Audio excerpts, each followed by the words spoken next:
Yeah, well, I was just like blown away by reading y'all's book. I think there were so many things that I was just like surprised, like, oh wow, like, how did I not know that? Yeah, I just thought like, I mean, when you grow up, especially Ginger, you and I like we're super close. Like when you grow up, Yeah. you figure like you already know everything about them, right?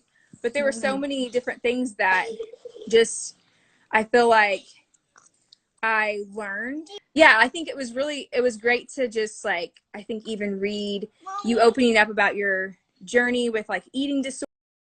I know that's something Mhm. that moms struggle with as well in her. Yeah. And I've known so many people who have had that struggle. I think it just like is great to just be open.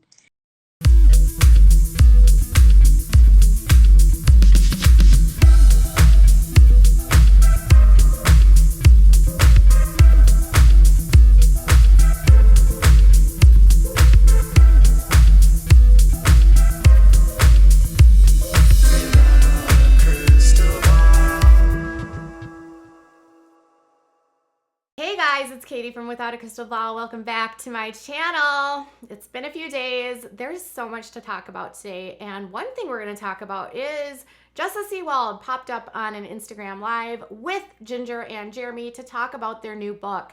Yes, I'm going to be talking about this book a lot the next few days simply because there's a lot to talk about and you guys love your Duggar tea.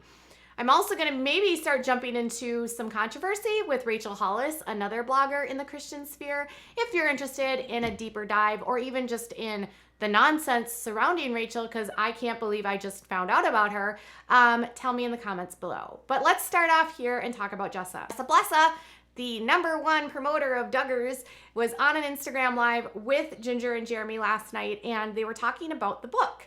Now, apparently, Ginger and Jeremy were allowed to use editors inside their family, I guess, and Jessa was apparently part of their editing team, helped read the book and look through it, make some edits, which I wasn't aware of. Like, I would assume if they had a publisher, the publisher would have done some of the editing, but I don't know much about their book deal.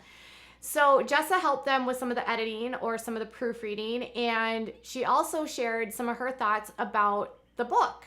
One of the very first things right off the bat that Jessa talked about was Ginger opening up about her eating disorder. Yes. In a Instagram live, Miss Ginger had previously said that she had struggled with food and she had struggled with issues around food, but she was not willing to label it in that Instagram live as an ED. And she had claimed in that Instagram live that she was able to overcome these issues that she faced in her teens through the hope of Jesus Christ. Now, Jessa says in her Instagram live this. And share that struggle and that journey and how God brought you through that. Mhm. And I know that that will be a huge encouragement to so many people.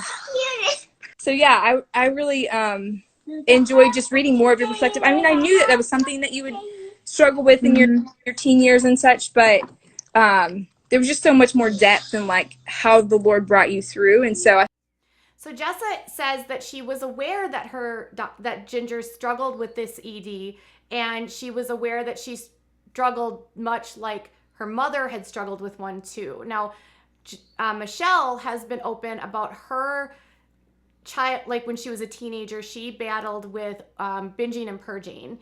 And she also said that she struggled for years with bulimia.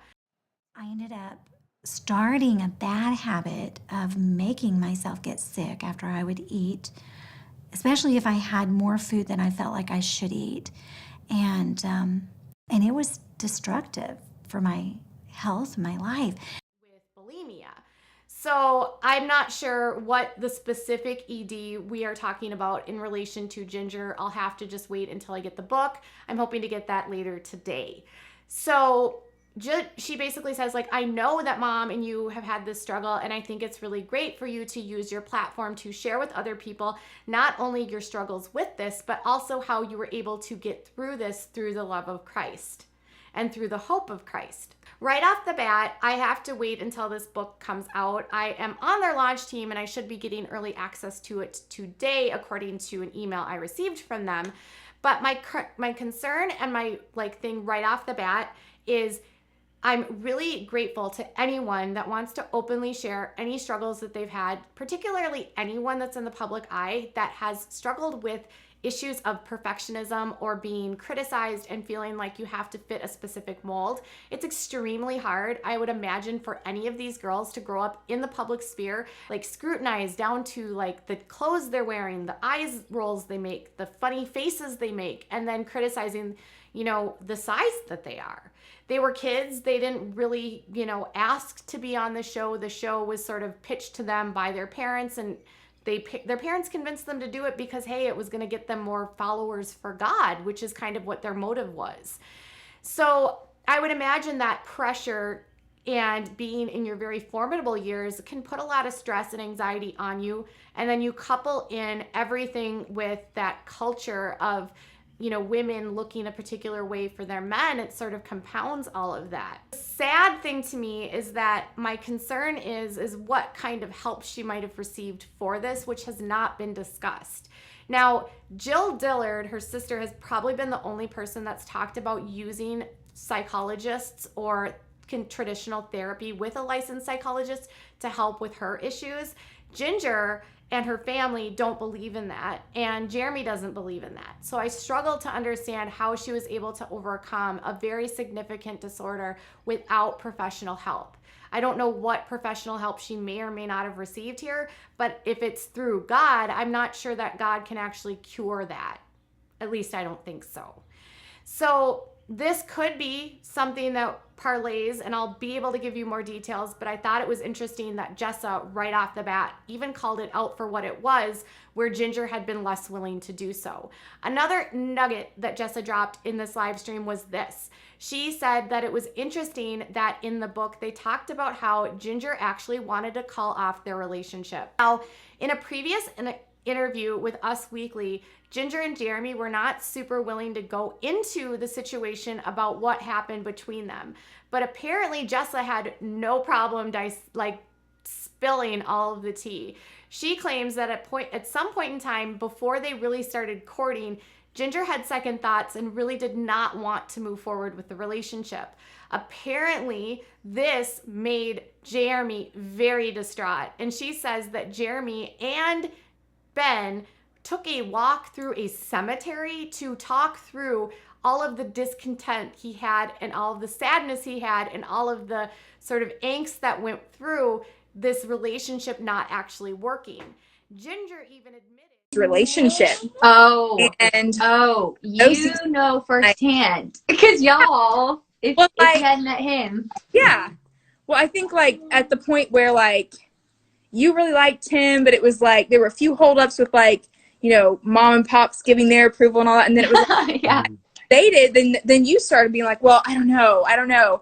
And I told Ben, I said, this will be a modern day miracle if this girl changes her mind, because when you get like set on something, I'm like, she's set. Like if she's changed her mind and now she doesn't want to date the guy, then like I don't see her changing her mind. I said it'll be a modern day miracle, you know? So what Jessa's talking about is we dive into the book about before we started dating, Jinger had this change of heart, and it was a pretty big deal. And Jessa and Ben were right there along for the ride. Holding my hand, pulling me through. And holding mine. They were like in the middle. They were with Jinger on one side. Maybe no one was holding my hand at that time. I think I was just like a little confused. Jeremy, you and Ben just like went out to like a cemetery and were just walking around. I was like, how boring is that? Like you just this is a crazy not actually working. Ginger even admitted that Jessa even admitted that Ginger is the type of person that rarely changes her mind. So she was concerned that once Ginger made the choice not to move forward in the relationship with Jeremy, that it would ever turn back into Jeremy's favor. Almost in a way asserting that Ginger can be a little bit stubborn or maybe a little bit hard-headed, and like once she makes a decision, that's the decision. So she also said that the fact that she was able to get through all of that and bring them together and get through it and come back together was a miracle.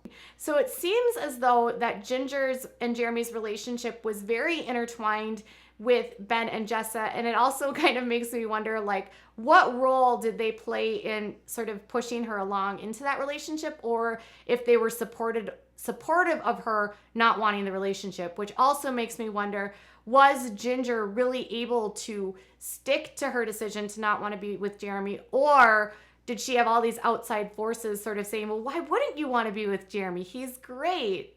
I really don't know, and I can't really say I'm so excited to read that chapter, but I constantly find it interesting that Jessa, again, is dropping more information about what happened than Jinger and Jeremy have been willing to divulge in interviews about this book.